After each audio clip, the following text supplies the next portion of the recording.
నమస్కారం, welcome to TS news. ఇప్పుడు స్టూడియోలో మనతో పాటు డాక్టర్ ఎస్ మధుసూదన్ రెడ్డి గారు ఉన్నారు. వారి శ్రీమతి డాక్టర్ ప్రతిభతో కలిసి 14 ఏళ్ల క్రిందట సుశ్రుత ప్రజా వైద్యశాలను స్థాపించారు. పేదవారికి కార్పొరేట్ స్థాయి వైద్యాన్ని అందుబాటులోకి తెచ్చిన ఘనత వీరిదే. ప్రమాదాల మూలంగా ఏటా కొన్ని లక్షల మంది మరణిస్తున్నారు. కానీ వారి మరణాన్ని కూడా సరిగ్గా ఉపయోగించుకోగలిగితే ఎంతో మంది ప్రాణాలను కాపాడుకోవచ్చు. అది ఎలాగంటారా? అవయవ దానం ద్వారా. ఈ విషయాన్ని గురించి డాక్టర్ గారిని అడిగి మరిన్ని విషయాలు తెలుసుకుందాం. నమస్కారం సార్. సార్ చెప్పండి సార్, అవయవ దానం అంటే ఏమిటి? ఎవరి నుంచి అవయవాలు తీసుకుంటారు? అవయవదానం అంటే ఎవరికైనా ఒక రోగికి అతని శరీరంలో ఉన్నటువంటి ఏదైనా ఒక అవయవం చెడిపోయినప్పుడు ఆ అవయవం మిగిలిన వైద్య విధానాల ద్వారా అవయవాన్ని తిరిగి మామూలుగా పనిచేయించగలిగినటువంటి స్థితికి తీసుకురాలేనప్పుడు ఆ అవయవం స్థానంలో వేరే వ్యక్తి యొక్క అవయవాన్ని తీసుకొని అమర్చడం ద్వారా ఈ రోగి యొక్క ఆరోగ్యాన్ని మెరుగుపరిచే ప్రక్రియను అవయవదానం అంటారు. ఈ అవయవదానం అనేది బతికున్న మనుషుల నుంచి తీసుకోవచ్చు, లేదా చనిపోయినటువంటి మనుషుల నుంచి తీసుకోవచ్చు. బతికున్న మనుషుల నుంచి తీసుకుంటే దాన్ని లైవ్ డొనేషన్ అంటారు. చనిపోయినటువంటి మనుషుల నుంచి తీసుకున్నప్పుడు దాన్ని కెడావరిక్ డొనేషన్ అంటారు. లైవ్ డొనేషన్లో లివర్ కానీ లేకుంటే ఒక కిడ్నీ డొనేషన్ కానీ ఇట్లాంటివి లైవ్ డొనేషన్ చేయడానికి అవకాశం ఉంటుంది. మిగిలిన అవయవాలు మాత్రం కేవలం కెడావరిక్ డొనేషన్ ద్వారా మాత్రమే సాధ్యమవుతుంది.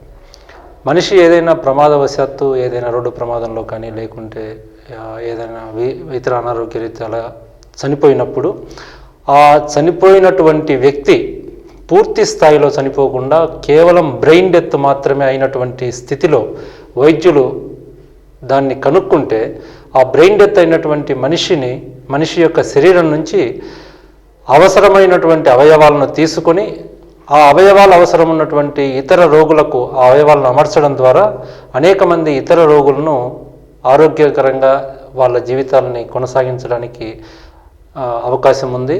కాబట్టి అవయవదానం అనేది సమాజంలో పెరగాల్సినటువంటి అవసరం ఉంది. అనేక మంది ఈరోజు అవయవదానం కోసం ఎదురు చూస్తూ అవయవాలు దొరక్క చనిపోతున్నారు. కాబట్టి అవయవాలు దానం చేయడానికి ఎక్కువ మంది ముందుకు రావడం ద్వారా అనేక మందిని బతికించడానికి అవకాశం ఉంది. సార్, ఏ అవయవాలను దానం చేయొచ్చు? దానికి ఏదైనా ఏజ్ లిమిట్ ఉందా? మనిషి శరీరంలో ఉన్నటువంటి దాదాపు ప్రతి అవయవాన్ని దానం చేయడానికి అవకాశం ఉంది.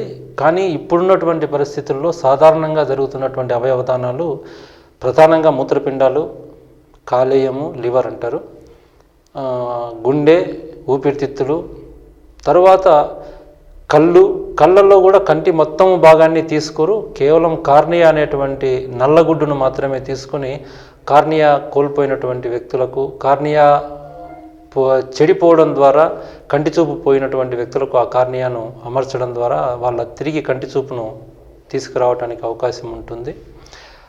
ఇది ఈరోజు ప్రధానంగా ట్రాన్స్ప్లాంట్ చేయబడుతున్నటువంటి అవయవాలు ఇవి కాకుండా శరీరంలో ఉన్నటువంటి మిగిలిన అనేక అవయవాలు, చిన్నపేగులు కావచ్చు, బోన్ మ్యారో కావచ్చు, లేకుంటే ఈవెన్ కాళ్ళు చేతులు కూడా ఈరోజు ట్రాన్స్ప్లాంట్ చేస్తున్నారు. కాబట్టి బ్రెయిన్ డెత్ అనేటువంటి వ్యక్తి నుంచి కాళ్ళను చేతులను కూడా తీసుకొని అది అవసరమైనటువంటి ఇతర వ్యక్తులకు ట్రాన్స్ప్లాంట్ అమర్చడం ద్వారా వాళ్లకు అంగవైకల్యాన్ని పోగొట్టేటువంటి అవకాశం ఉంది. మన దేశంలో, మన రాష్ట్రంలో అవయవదానం ఎలా ఉంది? దాదాపు మన దేశంలో ప్రతి సంవత్సరము 2 లక్షల మందికి కిడ్నీ ట్రాన్స్ప్లాంటేషన్ చేయాల్సినటువంటి అవసరం ఉంది.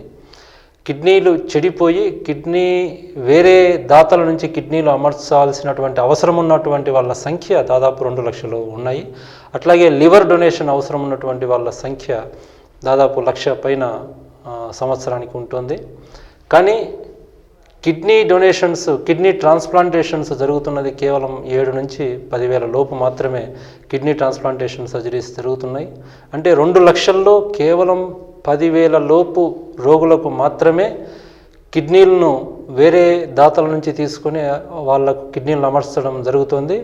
మిగిలిన 1,90,000 మంది రోగులు కిడ్నీలు దొరక్క వాళ్లకు వేరే విధమైనటువంటి వైద్య సదుపాయం లేక, వైద్య విధానం అందుబాటులో లేక ప్రతి సంవత్సరం 1,90,000 మంది ఈ దేశంలో చనిపోతున్నారు. అట్లాగే 1,00,000 మందికి లివర్ అవసరం ఉంటే కేవలం 1000 లోపు సర్జరీలు మాత్రమే లివర్ ట్రాన్స్ప్లాంట్ సర్జరీస్ జరుగుతున్నాయి. మిగిలిన 99,000 మంది పైగా రోగులు లివరు డొనేషను కోసం ఎదురు చూస్తున్నటువంటి రోగులు ఆ లివర్ దొరక్కపోవడం వల్ల ప్రతి సంవత్సరం మన దేశంలో చనిపోతున్నారు. ఈ విధంగా దాదాపు ప్రభుత్వ లెక్కల ప్రకారమే 5 లక్షల లోపు మంది ఈ అవయవదానం కోసం ఎదురు చూస్తూ ఆ అవయవాలు దొరక్కపోవడం వల్ల మన దేశంలో ప్రతి సంవత్సరం చనిపోతున్నారు. దురదృష్టం ఏంటంటే మన దేశంలో ఉన్నటువంటి రోడ్లపైన ప్రతి సంవత్సరం 5 లక్షల మంది రోడ్డు ప్రమాదాల బారిన పడి చనిపోతున్నారు. ఈ రోడ్డు ప్రమాదాల బారిన పడి చనిపోతున్నటువంటి ఈ 5 లక్షల మంది యొక్క అవయవాల్ని సేకరించి ఈ అవయవాలు చెడిపోయి చనిపోతున్నటువంటి రోగులకు గనక మనం అమర్చగలిగితే కనీసం ఈ 5 లక్షల మందినైనా బతికించుకునేదానికి అవకాశం ఉంటుంది.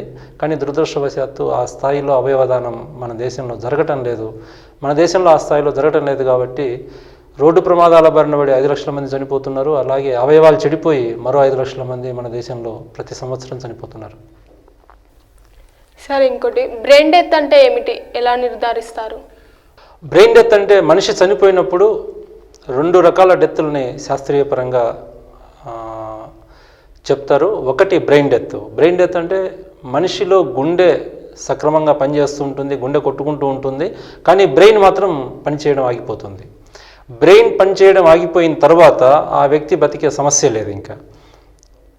కాబట్టి ఈ బ్రెయిన్ డెత్ అయినటువంటి వ్యక్తి నుంచి మాత్రమే శరీర అవయవాలను సేకరించాలనేది చట్టం చెబుతున్నది. 1994లో ఇండియన్ ట్రాన్స్ప్లాంటేషన్ యాక్ట్ చేసినారు. ఆ ఇండియన్ ఆర్గాన్ ట్రాన్స్ప్లాంటేషన్ యాక్ట్ ప్రకారం కేవలం బ్రెయిన్ డెత్ అయినటువంటి వ్యక్తి యొక్క శరీరం నుంచి మాత్రమే అవయవాలను సేకరించాలి అనేది ఆ చట్టంలో మన రాజ్యాంగ నిపుణులు పొందుపరిచినారు. దీని ప్రకారం బ్రెయిన్ డెత్ను నిర్ధారించాల్సినటువంటి ఎలా నిర్ధారిస్తారంటే 2 వైద్య బృందాలు సపరేట్గా బ్రెయిన్ డెత్ అయినటువంటి వ్యక్తిని పరీక్షించి ఆ వ్యక్తి బ్రెయిన్ డెత్ అయినట్టుగా ఈ 2 వైద్య బృందాలు సపరేట్గా సర్టిఫికేషన్ ఇవ్వాల్సి ఉంటుంది. 2 వైద్య బృందాలు బ్రెయిన్ డెత్ అయినట్టుగా నిర్ధారించిన తర్వాత మాత్రమే ఆ వ్యక్తి శరీరం నుంచి అవయవాలు తీసుకోవడానికి చట్టం అనుమతిస్తుంది. కాబట్టి బ్రెయిన్ డెత్ అయిన తర్వాత మాత్రమే అవయవాలు తీసుకోవాలి. అవయవ దానం పెరగడానికి ప్రభుత్వ పరంగా ఏం చేయాలి? అవయవదానం పైన ప్రజల్లో అనేక అపోహలు ఉన్నాయి. అలాంటి అపోహల్లో ఒక ప్రధానమైన అపోహ, ఈ జన్మలో గనక మనం ఒక కిడ్నీనిచ్చి చనిపోయినామంటే వచ్చే జన్మలో మళ్ళీ మనం తిరిగి ఒకే కిడ్నీతో పుడతాం అని చాలామంది అనుకుంటారు. కాబట్టి అట్లాంటి అపోహలు, అనేక అపోహల కారణంగా ప్రజలు అవయవదానం చేయడానికి ముందుకు రావడం లేదు. కానీ అవన్నీ తప్పుడు అపోహలు. ఈ జన్మలో మనం ఒక కిడ్నీని ఇచ్చినంత మాత్రాన వచ్చే జన్మలో ఒక కిడ్నీతోనే పుడతాం అనేటువంటి అపోహలు, అది అపోహ మాత్రమే. ఇట్లాంటి అపోహలను తొలగించి ప్రజలను అవయవదానం చేయాల్సినటువంటి అవసరాన్ని ప్రజలకు వివరించి వాళ్ళను ముందుకు తీసుకొచ్చి అవయవదానానికి వాళ్ళను సంసిద్ధులను చేసే విధంగా ప్రజలను చైతన్యం చేయాల్సినటువంటి బాధ్యత ప్రభుత్వం పైన ఉంది. రాష్ట్రంలో కానీ దేశంలో కానీ అవసరమైన సౌకర్యాలను తయారు చేయటం, దాంతోపాటు వైద్యుల్లో కూడా ఈ బ్రెయిన్ డెత్ పట్ల, బ్రెయిన్ డెత్ తర్వాత అవయవాలను రిట్రీవ్ చేసుకోవడం పట్ల వైద్యుల్లో కూడా అవగాహనను కల్పించడం, దానికి సంబంధించినటువంటి చట్టాలను తయారు చేయటం, వీటన్నింటికంటే ముఖ్యంగా ఈ అవయవదానం ఎట్టి పరిస్థితుల్లో కూడా మిస్యూజ్ కాకుండా పటిష్టమైనటువంటి చర్యలు తీసుకోవడం. ఈ చర్యలన్నీ తీసుకున్నప్పుడు మాత్రమే అవయవదానం పెరుగుతుంది. అవయవదానం పెరిగినప్పుడు మాత్రమే అవయవాలు దొరక్క చనిపోతున్నటువంటి రోగుల సంఖ్య తగ్గుతుంది. అవయవదానం పెరగడానికి జేవీవి ఏం చేస్తుంది సార్? నేను ఇందాకే చెప్పినట్టుగా అవయవదానం పెరగడానికి ప్రధానమైనటువంటి ఆటంకం ప్రజలు అవయవదానం చేయడానికి రావాల్సినంత స్థాయిలో ముందుకు రాకపోవడం. స్పెయిన్ లాంటి దేశాల్లో దాదాపు ప్రతి 10 లక్షల జనాభాకు 37 అవయవదానాలు జరుగుతున్నాయి. మన దేశంలో మాత్రం ప్రతి 10 లక్షల జనాభాకు కేవలం 0.15 అవయవదానాలు మాత్రమే జరుగుతున్నాయి. ఇంత తక్కువ స్థాయిలో మన దేశంలో అవయవదానాలు జరగడానికి కారణం ప్రజలు ఆ స్థాయిలో అవయవాలను దానం చేయడానికి ముందుకు రాకపోవడం. కాబట్టి జన విజ్ఞాన వేదిక తన వంతు కర్తవ్యంగా జిల్లాలో అనేక సమావేశాలను ఏర్పాటు చేసి ఆ సమావేశాల్లో అవయవదానం పైన ప్రజల్లో అవగాహనను పెంచి అవయవదానం చేయడానికి ప్రజలు స్వచ్ఛందంగా ముందుకొచ్చేటట్టు కార్యక్రమాలు చేపట్టింది. అందులో భాగంగా అనేక సమావేశాలు జిల్లాలో ఏర్పాటు చేయడం జరిగింది. ఆ సమావేశాల్లో పాల్గొన్నటువంటి అనేక మంది స్వచ్ఛందంగా ముందుకొచ్చి అవయవదానం చేయాల్సినటువంటి అవసరాన్ని గుర్తించి స్వచ్ఛందంగా ముందుకొచ్చి అవయవదానం చేసినారు. అట్లాంటి అవయవదానం చేసే వాళ్ళ సంఖ్యను మరింత పెంచడానికి జేవీవి భవిష్యత్తులో కూడా మరిన్ని సమావేశాలను జిల్లాలో ఏర్పాటు చేస్తుంది. కార్యక్రమంలో ఒక చిన్న విరామం.